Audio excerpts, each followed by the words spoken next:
미얀마 최대 도시 양곤은 행정구역 기준 700만 명 안팎이 거주하는 거대 도시로 전체 인구의 약 14%를 차지합니다. 양곤은 단순한 도시를 넘어 오랜 기간 미얀마를 상징하는 국가 그 자체였습니다. 19세기 영국 식민 지배 시절부터 동남아시아의 주요 항구 중 하나로 성장한 양곤은 미얀마의 경제 활동과 성장의 상당 부분이 집중된 압도적인 경제 수도였습니다. 게다가 양곤은 1948년 독립선언 당시 역사의 중심이었고 8888 항쟁의 핵심지이기도 했을 만큼 사실상 정치 수도 같은 존재였습니다. 수천 년 역사를 상징하는 쉐다곤 파고다가 국제적 랜드마크로서 양곤을 지탱해왔다는 점도 빼놓을 수 없습니다. 그렇지만 2005년 군부 권력의 정점이었던 탄슈에는 양곤의 역사를 단칼에 끊어버렸습니다. 수많은 자본과 거대 인프라가 있었음에도 모든 행정기능과 공무원들을 북부 내륙으로 보낸 것입니다. 경제적 효율성이나 국민의 삶을 고려하지 않은 채 설계된 기형적인 도시 네피도는 이렇게 등장했습니다. 2005년 당시 미얀마의 1인당 GDP는 250달러에 불과할 정도로 미얀마는 세계 최빈국 중 하나였습니다.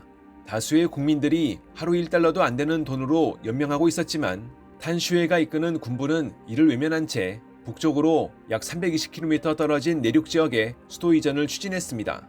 새로운 수도인 네피도가 미얀마어로 왕의 거처를 의미하는 것처럼 애초부터 수도 이전은 일반 국민을 고려한 정책이 아니었습니다. 그렇다면 미얀마 군부는 국가가 가난한 형편임에도 왜 멀쩡한 양곤을 두고 수도 이전을 추진했을까요? 2005년 11월 6일 새벽 아무런 예고 없이 시작된 수도 이전의 이면에는 탄슈에의 세 가지 집착과 공포가 깔려 있었습니다. 미얀마의 실질적인 권력을 쥐고 있던 군부에게 인구 밀도가 높은 양곤은 통제 불능의 화약고였습니다.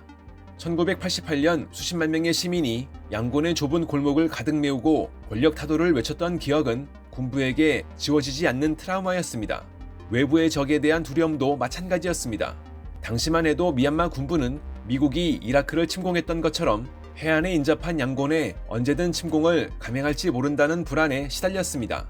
적의 해군 전력이 닿을 수 없는 내륙 깊숙한 곳은 군부에게 절실했을 겁니다. 양곤은 미얀마 국토 남쪽 끝에 위치해 북부와 동부 산악지대에서 활동하는 소수민족 반군들을 제압하기엔 효율적이지 못하다는 내부 지적을 받았습니다. 네피도는 양곤과 제2의 도시 만달레이, 분쟁 지역들을 잇는 정중앙에 위치합니다. 군사력을 집중시킴으로써 사방으로 뻗어나가는 병력 이동 시간을 단축하고 국가 전체를 거대한 군사기지처럼 관리하려 했던 겁니다. 실제 권력을 손에 쥔 탄슈에는 미신에 관심이 많았습니다. 전해지는 바에 따르면 전속 점성술사가 양곤에 머물면 정권이 몰락할 것이라는 불길한 예언을 내놨다는 겁니다.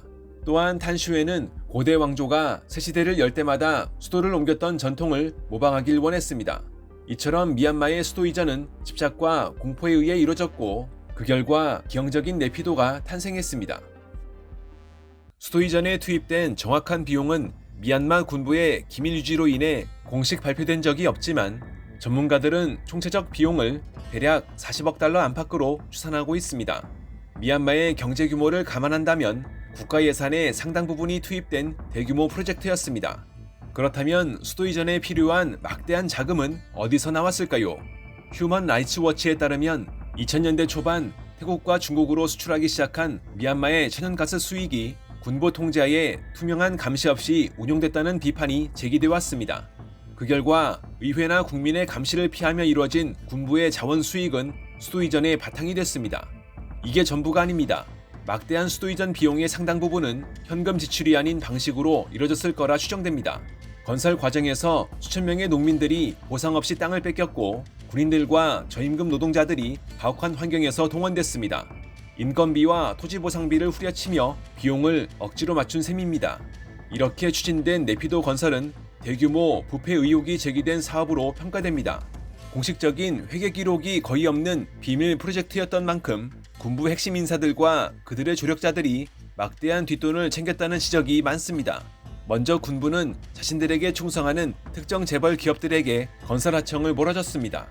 기업들은 공사대금을 부풀려 청구한 뒤 그 차액의 상당 부분을 군부 고위층에게 현금이나 금괴로 되돌려줬고 이들 기업은 건설 참여의 대가로 현금 대신 국가 소유의 티크 원목 벌채권, 보석광산 채굴권, 항만 운영권 등을 헐값에 넘겨받아 막대한 부를 쌓은 것으로 추정됩니다.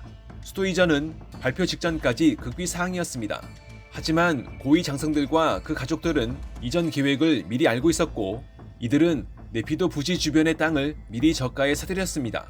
수도 이전이 발표되면서 땅값이 폭등하자 이들은 정부에 높은 가격으로 보상을 요구하여 시세 차익을 남긴 것으로 전해집니다. 앞서 언급하기도 했었지만 미얀마 군부는 국가 예산과는 별개의 특별 계좌를 운영했는데, 천연가스와 옥판매 대금은 국고가 아닌 해외 유령회사를 거쳐 네피도 건설 자금에 투입됐지만 일부는 고위층의 개인 주머니로 흘러 들어간 것으로 보여집니다. 이게 끝이 아닙니다. 건설에 필요한 시멘트나 철강 등의 자재는 군부의 핵심 계층이 운영하는 회사를 통해서만 구매하도록 강제됐는데, 이들은 시중가보다 몇 배 높은 가격을 책정해 국가 예산을 합법적으로 빼돌렸습니다. 당시 탄슈에의 딸 결혼식 영상이 유출됐을 때 이 자금의 출처가 바로 이러한 비리였다는 분석이 많습니다. 2005년 천도 이후 20년이 지난 현재 네피도는 어떤 상태일까요? 일단 통계상 네피도의 인구는 최초 0명에서 꾸준히 증가해 90만 명을 약간 웃돌 것으로 추산되고 있습니다. 그렇지만 이러한 인구 규모는 네피도가 서울의 11배가 넘는 약 7,000제곱킬로미터의 광활한 면적이라는 점을 감안한다면 도시라고 말하기가 민망할 수준입니다. 유엔과 OECD 등이 사용하는 국제통계 기준에서는 제곱킬로미터당 1,500명 이상의 인구 밀도가 도시의 핵심 조건 중 하나입니다. 이 기준에 미달한 네피도의 인구 밀도는 서울의 100분의 1에도 못 미치는 수준이고, 강원도보다는 높지만 제주도보다는 훨씬 낮습니다. 이렇다 보니 네피도 국회의사당 건물 바로 앞을 지나는 야자타니 대로는 어디서도 보기 힘든 왕복 20차선으로 매우 거대했지만 평소 차량 통행은 거의 없습니다.